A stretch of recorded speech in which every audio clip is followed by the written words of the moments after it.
It's your dude that got health and be a pro men's physique, health up nutrition sponsored athlete. And today we're going to talk about how to do assisted pull-ups without an assisted pull-up machine. We're going to use 3 different methods. You're not going to want to miss this. It could help you out. Let's get started. All right, so pull-ups. One of king all body movements, all right? Push-ups, pull-ups, chin-ups, dips. Today we're going to be talking about pull-ups. Usually pull-ups are a tough area for most people. They either don't have the upper body muscle strength to do one, or their body is completely lost on how to make the move happen, so you need assistance, all right? Most of you are used to doing assisted pull-ups with the machines in the gym, but I'm going to show you 3 moves today that you could use without a machine, with a spotter, with resistance bands, and one, being honest, the plyo box, all right? But using the plyo box, you're really going to have to be honest. So today, I got a guest, one of my young men in training right here. He will be attending Albany for baseball, all right? He's going to be the stand-in. He's going to be the example. He has decided to sacrifice himself for you all for gains, okay? So we're going to get started on the first one. So the first one is going to be him doing some pull-ups for us by himself so we can see where we are. So Troy, why don't you get up there, do 3 pull-ups. Let's see where you are so they can see where you are and show everybody else we all can relate. Give me 3. All right. Okay, boom, that's good. Now you see right there, he didn't make 3, and on top of that, you may not have noticed he even used a jump off, all right? That jump off will bring us to the plyo box assistance a little bit more. But I want you all to know that it is something that we all experience. When I first started doing my pull-ups, I needed assistance. Troy needs assistance. A lot of people need assistance on pull-ups. So let's get to the first one. The first one is going to be me being a spotter or an assistance for him, okay? Now, technically, when you do a pull-up, you want to have a C curvature in your back to probably put that pressure on your back, all right? And you want to look something like this. Chest up, pull up. And you can see that divot, that curve in my back. Well, what I'm going to do as a spotter for Troy is I'm going to take my palm of my hand, put it in that pocket, and assist him, all right? Now, you have to keep in mind about this. Most people want to try to assist people doing pull-ups by having them cross their legs, and then they put their hands, show them real quick, Troy. Cross their legs, and then they put their hands like that. Okay. The problem with that is this.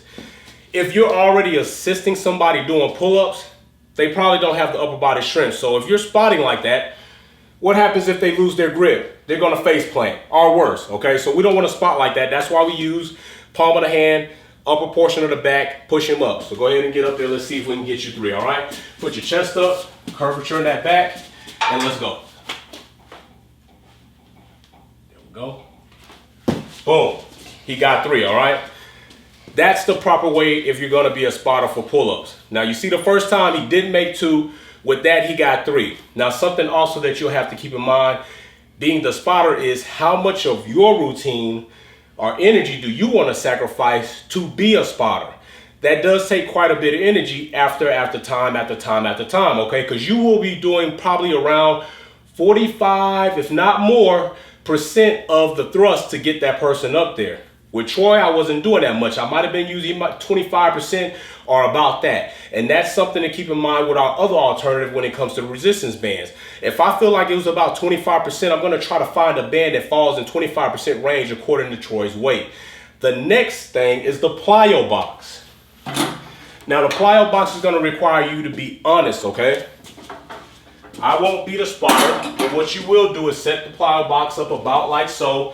Just out a tad, not so far out that you risk falling over again, okay? You're going to climb up on the plyo box, go single leg, go limp, and then you will add pressure using that tiptoe to try to get yourself up there. But the thing is, you have to be very honest when doing that. If you're adding too much leg power, it's not helping you. So you have to be honest. The point is you want to try to get to the point where your legs come completely off the box a little bit when you're going up, and then touch back down. And as you go up, let it come completely off the box, all right? That's another way, okay? It's probably not the most effective way as far as assisting you because it requires you to be completely honest, but it is another way. You don't need a machine. Go ahead and get up there. Both feet on the plyo box. Get your hands in position first. Single leg back, tiptoe, and drop down, drop that knee down, drop that knee down. Go ahead and drop down on the knee. Now, use your own body weight, try to pull up, and only use your leg for assistance if you need it. There you go. Now you can tell by his body shaking, he's adding pressure. He's letting himself do majority of the work. He's not using too much leg to get him up there. And that's what you have to do. Good job, Troy. That's what you have to do. You have to be honest. Because the idea is to put yourself in a situation where your body and your neuromuscular system can understand what needs to happen, what muscles, what are the prime movers, what are the synergistic movers. All of that stuff can happen so that we can get this move independently without any assistance. All right, so the next one are these bands, and I'll cover these in a separate video as far as a review. I'll go ahead and try them out for you, but today we're going to go ahead and let Troy try them out so that he can get started on this. And you can see they're brand new. Open them. I planned on doing the review beforehand, but I decided what the hell, this is probably more important. All right, so on here it says that red is 15 to 35 pounds of resistance level. The black is 25 to 65 pounds resistance level. Purple is 35 to 85 pounds, and green is 50 to 125, all right?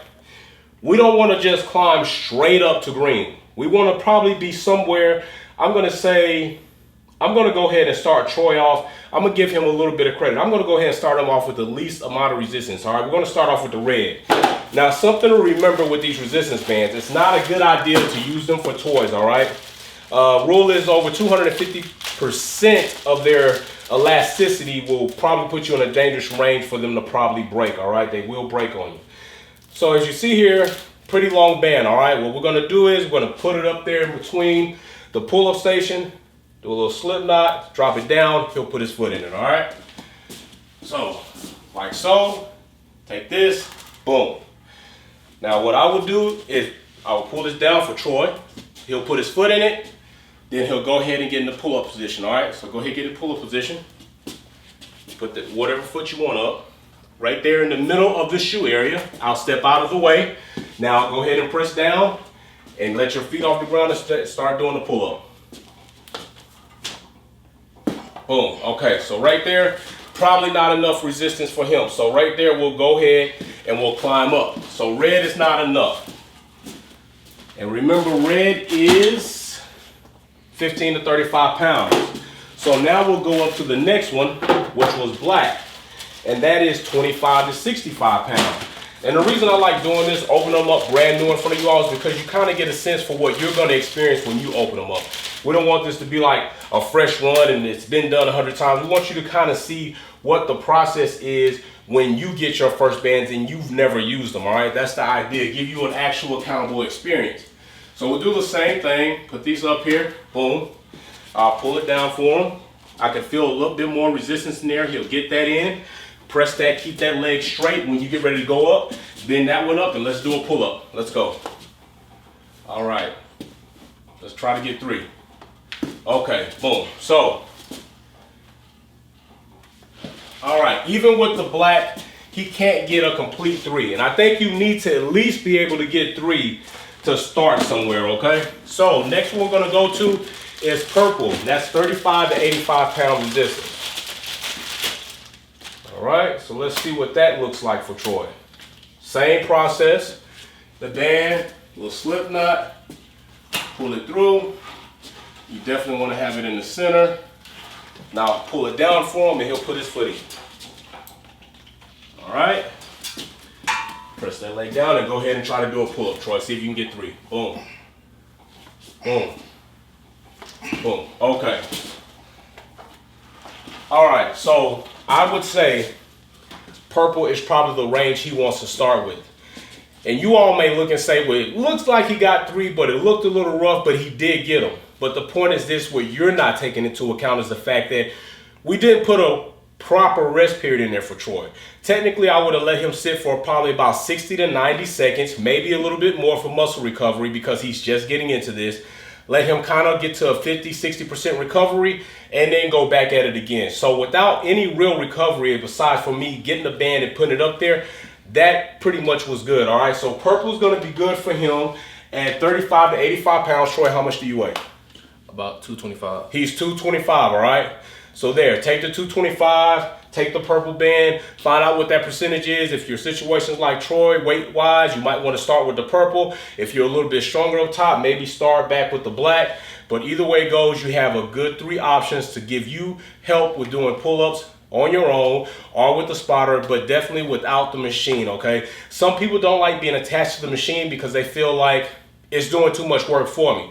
But the truth is, if it's doing too much work for you, you're not being honest with the amount of weight or counterbalance that you need on that machine, and that comes into accountability. So like I always say, be safe, let's build together, peace.